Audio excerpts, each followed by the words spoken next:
सभी बहन भाइयों को मेरी तरफ से राधे राधे। आज मैं आपको कार्तिक मास की में कही जाने वाली भीष्म पंचक की कथा सुनाऊंगी, जो कि कार्तिक मास में पिछले 5 दिनों में ध्यान, व्रत और दान पुण्य करने में पूरे महीने का फल मिलता है। यह व्रत भीष्म पितामह ने किए थे। सबसे पहले श्री कृष्ण भगवान ने खुश होकर के उनको भीष्म पंचक का नाम दिया था।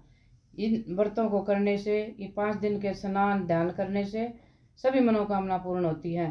इस कथा को सुनने से पहले सब्सक्राइब करना, लाइक करना, कमेंट करना और लाल बटन को जरूर दबाना। बोलो श्री कृष्ण भगवान की जय।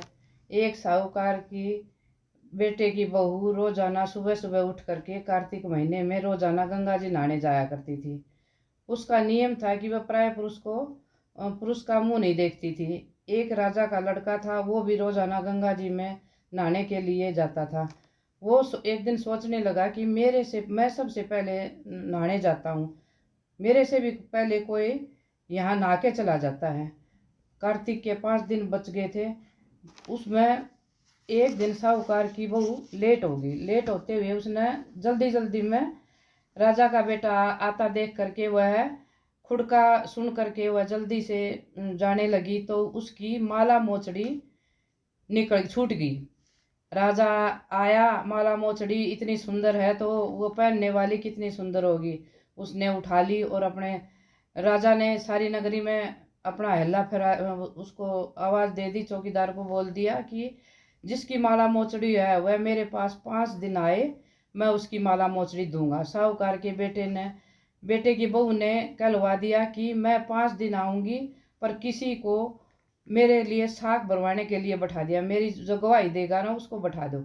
राजा गंगा जी पर बिछौना करके एक तोते को पिंजरे में टांग करके रख दिया। वह सुबह आई, पहली पैड़ी पर पैर रखा था। वह बोली कि हे कार्तिक के ठाकुर राई दामोदर, 5 पांडु, छठा नारायण, भीष्म राजा, उस पापी को नींद आ जाए। मैं सत की हूं न तो ये भगवान मेरा सत रखना। राजा को नींद आ गई और वह नहा धो करके जाने लगी।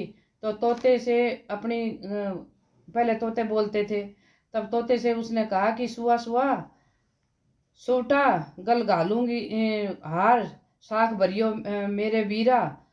तोता बोला कि कोई वीर भी तेरी गवाही दे सकता है। जब वह बोली कि सुआ सुआ सुबटा पग घालूंगी नेवर, साख भरियो देवर मेरा। बोले ठीक है भाभी। सुआ ने कह दिया कि भाई मैं अच्छा भाभी, मैं साख भरूंगा, तेरी गवाही दूंगा। वह तो कह करके चली गई। राजा का लड़का हड़बड़ा करके उठा। सुआ ने पूछा कि सुआ से राजा के लड़के ने पूछा कि वो आई थी। उसने तोते ने कहा कि आई थी। कैसी थी? तोते ने बोला कि आबा कैसी बीजड़ी, होली कैसी जल, केले कैसी कामनी, गुलाब कैसा रंग। राजा ने सोचा कि कल मैं अपनी उंगली चीर करके बैठ जाऊंगा, उसमें नमक भर लूंगा ताकि मुझे नींद नहीं आएगी। दूसरे दिन उंगली चीर करके बैठ गया और उसमें नमक भर लिया। वह आई, उसने वैसे ही प्रार्थना करी, बस उसको नींद आ गई। क्योंकि वो सत की थी इसलिए उसको नींद आ गई। नहा के जाने लगी तो सुआ ने फिर उससे गवाही मांगी। अब वही राजा के उठते ही फिर सुआ ने पूछा कि सुआ सुआ कल के जैसे ही वो उसने फिर बोल दिया कि वो आई थी और नहा के चली गई। उसने सोचा कि कल तो मैं आंखों में मिर्च डाल के बैठूंगा। तीसरा दिन हो गया। तीसरे दिन वो अपने मिर्च डाल के आंखों में और बैठ गया।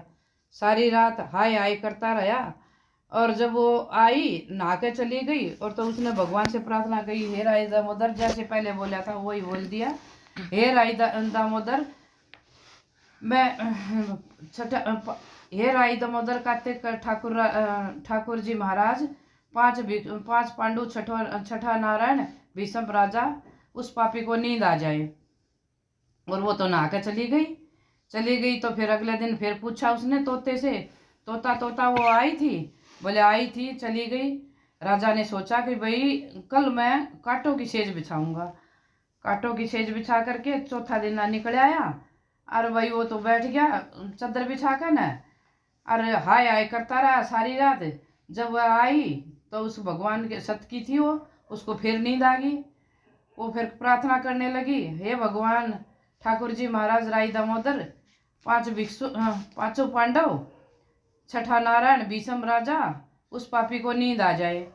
ऐसे बोल दिया। फिर बोलते ही वो फिर उसको नींद आ गई। वो नहा के फिर चली गई।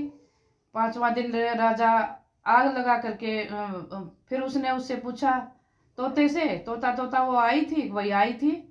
अगला दिन पांचवा हो गया, पांचवा दिन आई तो वह आग जला करके बैठ गया। अग भाई आग जला कर बैठूं, मेरे को उसको नींद आ जाएगी, नहीं तो मेरे को नींद आ जाएगी अगर मैं आग जला कर नहीं बैठूंगा। तो उस दिन भी प्रार्थना करती हुई वो आई, हे भगवान आज भी मेरा सत रखना, पांचवा दिन है। वैसे ही भगवान से कहने लगी, प्रार्थना करने लगी, हे भगवान मैं, हे कार्तिक ठाकुर राई दामोदर, 5 भिक्षु, 5 पांडव, छठा नारायण, भीष्म राजा, उस पापी को नींद आ जाए। भगवान ने उसकी प्रार्थना सुन ली, उस पापी को नींद आ गई। 5 दिन पूरे हो गए। अब मेरी माला मोचड़ी मेरे घर भेज देगा, उसने संदेशा भेज दिया कि अब उसको बोल देना। सुबह उठते ही उसने फिर पूछा, अगर तोता तोता वो आई थी, आई थी। तोता ने कहा आई थी, अपनी माला मोचड़ी मंगाई है। वो कहने लगी कि मेरी माला मोचड़ी मेरे घर भेज देगा। थोड़े दिन बाद राजा के कोढ़ निकल आया। ऐसे ही त्राई त्राई पुकारने लगा। ब्राह्मण को बुला करके पूछा कि सारे शरीर में जलन कैसे हो रही है। ब्राह्मण बोला कि यह कोई पतिव्रता स्त्री का पाप धरा रहा, सिर पर धरा इसके, जिससे उसको आग लग रही है। राजा ने पूछा कि अब ये कैसे ठीक होगा। ब्राह्मण बोला कि उसको तुम धर्म की बहन बनाओ और उसके नहाए हुए जल में नहाओ तो तुम्हारा जलन कोढ़ ठीक होगा।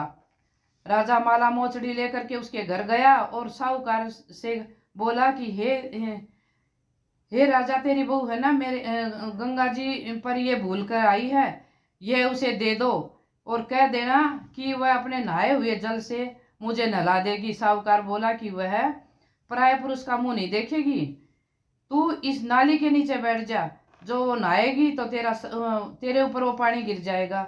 राजा नाली के नीचे बैठ गया, वह नहाया, जल गिरने से उसकी काया कंचन सी हो गई। हे पंच भिक्षु देवता, जैसे साहूकार की बहू का सत रखा है ऐसे सब कर रखिए। कहते सुनता हुकारा भरती है, हमारे सारे परिवार का सत रखना। पंच भिक्षु की जय।